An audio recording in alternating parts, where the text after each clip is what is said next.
Novel की तारीख सदियों पुरानी है। आज हम जिस नावल को देखते हैं वो माबाद जदीद नज़रिए से भी आगे पहुंच चुका है।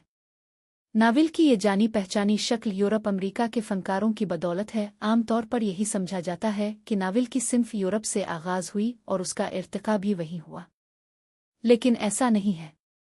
दुनिया का पहला नावल इस वक्त लिखा गया था जब अभी यूरोप में जुल्मत की सियाही का राज था, और ये नावल एशिया के एक मुल्क यानी जापान में आज से तकरीबन 1000 साल पहले मंजरी आम पर आया था।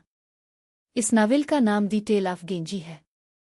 ये हैरत की बात है कि इस ज़माने में ये नावल कैसे लिखा गया।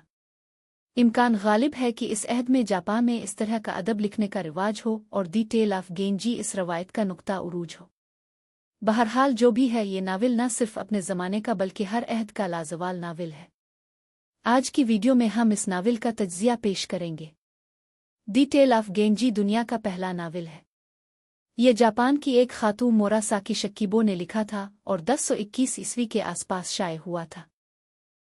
ये 54 अबवाब पर मुश्तमिल एक तवील और पेचीदा दास्तान है जो जापान के अशराफिया तबके की ज़िंदगी, मोहब्बत, सियासत और सकाफत को निहायत बारीकी से बयान करती है।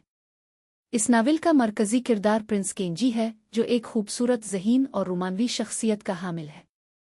ये नावल सिर्फ एक कहानी नहीं बल्कि मुआसिर जापानी समाज का आईना भी है। दी टेल ऑफ गेंजी को आलमी अदब में एक आला मकाम हासिल है। ये नावल न सिर्फ जापान बल्कि पूरी दुनिया में अदब, तारीख़ और सकाफत के तलबा के लिए दिलचस्पी का मरकज़ है।